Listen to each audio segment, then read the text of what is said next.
Now, I can't even lie when I say for the past couple of weeks, I've been diving into My Hero Academia, and really its narrative is something else. However, another thing I also looked into as I was reading is the power scaling, and one character really stuck out with me particularly, and that character is, well, Shigaraki. And before I get into really the power scaling at all, before I even get into the real video, I'm going to say right now that there will be manga spoilers for My Hero Academia. So if you guys aren't caught up with the manga, well, go leave, go catch up, and then you guys can watch this video.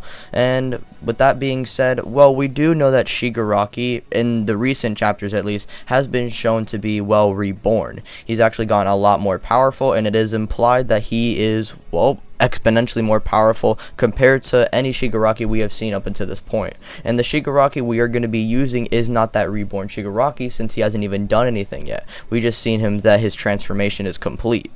And the most we really know of the Shigaraki is that he is really having all for one in his grasp, which we don't really know what that means, and we can't really scale that too much. If you want to use a statement to say that he surpassed all for one, he's the strongest in the verse, then go ahead, I don't really care. However, we're not going to be scaling that Shigaraki, and the last fight we can even use to try and power scale Shigaraki is his Redestro fight.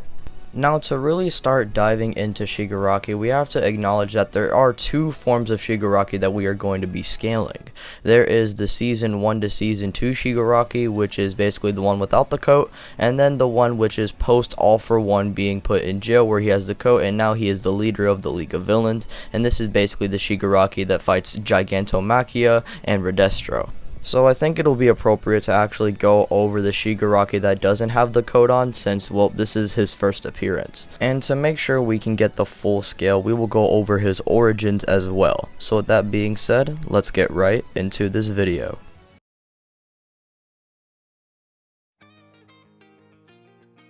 Before Shigaraki really became Shigaraki, he was originally Tenko Shimura, just a little fragile kid who wanted to become a hero, and he was actually the grandson of one of the One For All successors, aka All Might's master.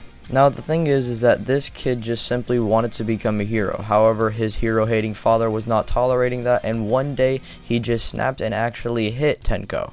And due to his fragile mind and his quirk manifesting at the same time, one day when he's holding his dog outside being frustrated at the fact that what just happened between him and his father, he accidentally turns his dog into dust. His sister then sees this and she tries to go and tell her family, and he would actually try and stop her, and this would then lead into him turning her into dust, and eventually he would touch onto the ground and his family would come outside, and this would lead into his mother dying. Now Shigaraki did actually care for his mom, and he tried to hug her as she was being disintegrated, but before he could touch her just one last time, she turns into dust.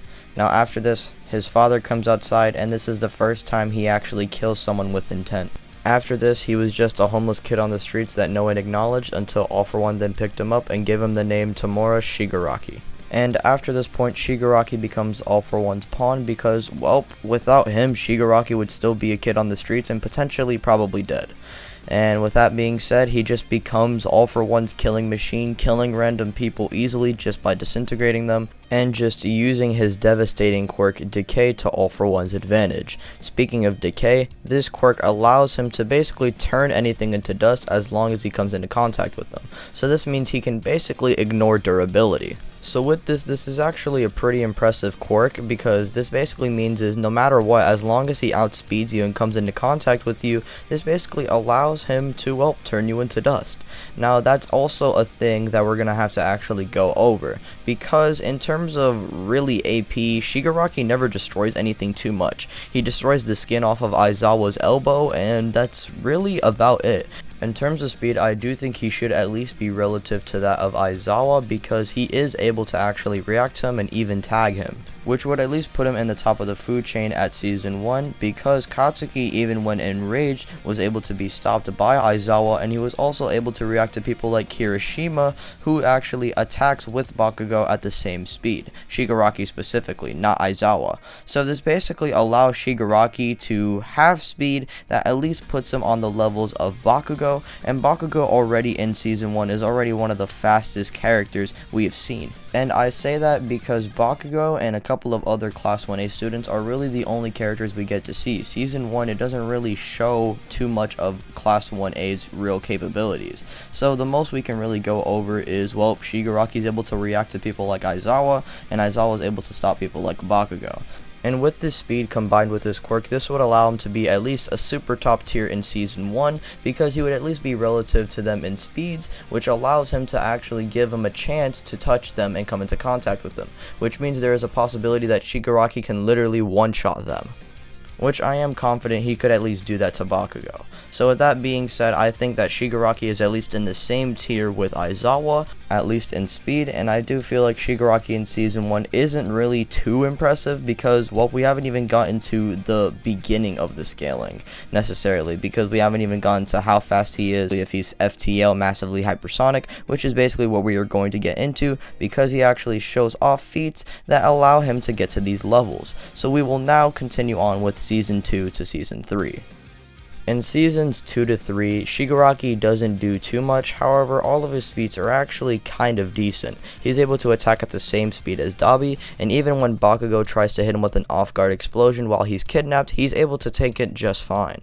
He also had the opportunity to easily disintegrate Deku into dust, although that was kind of off-guarding him. Now, what's impressive about moving at the same speed as Dabi is because Dabi, during his time in Season 3, he's able to not only react to Shigaraki as a twice clone, he's also able to tag people like Fatigued Deku and Shoji, who was able to actually react to Berserk Tokoyami and also outspeed Todoroki. And Todoroki prior to this was actually able to react to things like Moonfish's blades, which actually move at lightning quick speeds. If you guys want to try and say that this is an exaggeration, I would kind of disagree here, because even people like Mina Ashido, you know, the Majin Buu acid girl from Class 1A, she's able to react to things like Aoyama's laser, which is consistently referred to as a laser.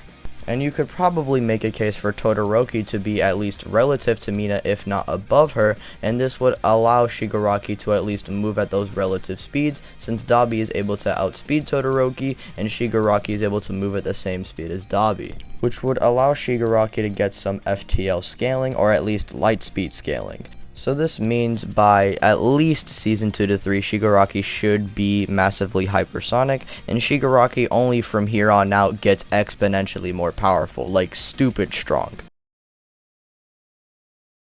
So after this, after All For One is put in jail, he is basically now the leader of the League of Villains, and this would then eventually lead into his first encounter with Overhaul, who he was actually about to kill if not he was able to call his shield. Even his guards were saying that was a close one to Overhaul. So this is implying that Shigaraki would have definitely blitzed and one-shotted Overhaul right then and there, if not for his bodyguard. Now this would basically mean Shigaraki would at least be faster than Overhaul, which means nothing would necessarily stop him from blitzing over to Overhaul and just one-shotting him right then and there. Now you guys may be wondering, oh, what about his transform state? The thing is about his transform state is, sure, his AP may be a lot more exponential than his base form, however you would have to prove that he actually got an increase in speed, because there's actually no proof of that, which means Shigaraki would still be faster than full-powered Overhaul, which means he would still one-shot him. And remember, there's still one more version of Shigaraki we have to go over, the League of Villains saga Shigaraki. This version is such a crackhead, so with that being said, let's just get right into it. Now, before this saga even happened, or before he even fought Redestro, he actually went to go and train with Gigantomachia and fought him for about a month, and it got to the point where he was even close to actually beating him, at least in his own words. Now, we don't know how necessarily close he was, since this is just a very brief statement. However, we can at least understand that Shigaraki got exponentially more powerful, since before the training with Gigantomachia, him and his squad actually got completely bullied by him, and he even deemed Shigaraki as not worthy of being All For One's successor. Now, after his training with Gigantomachia, he has actually gained the ability to decay people without even touching them. He actually displays this by destroying all of Redestro's goons without even touching them. After displaying this ability and decaying some more people, he basically makes his way to Redestro, and Dabi, Compress, and Twice try to attack Redestro at the same time, and Redestro easily reacts to the three of them and smacks them all away.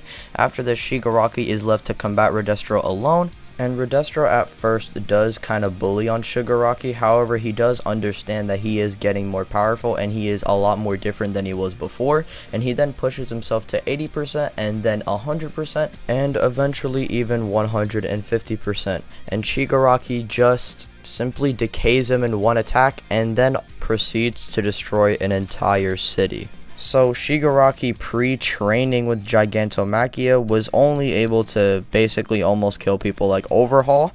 However, now with that 1 month of training, people like Redestro are able to push him to the limit, and he was able to defeat him in the end.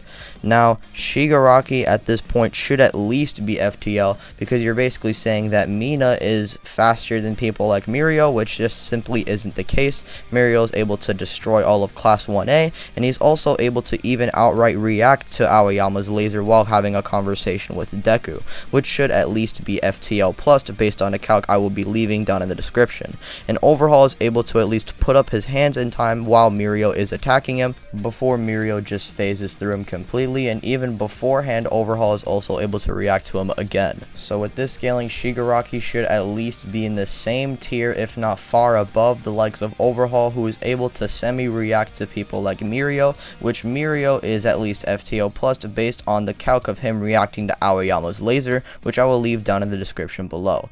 So basically we have FTL plus Shigaraki / 10 to 100 times faster than light, and his best feat that he has shown so far is destroying an entire city. Now, like I said, this Shigaraki isn't even the last we're going to see of him. Remember, Shigaraki is reborn in the War Arc, and he's probably going to show off way more impressive feats than any of his other counterparts. And I will definitely make a video on that War Arc version of Shigaraki after the War Arc has concluded, because it has only just begun.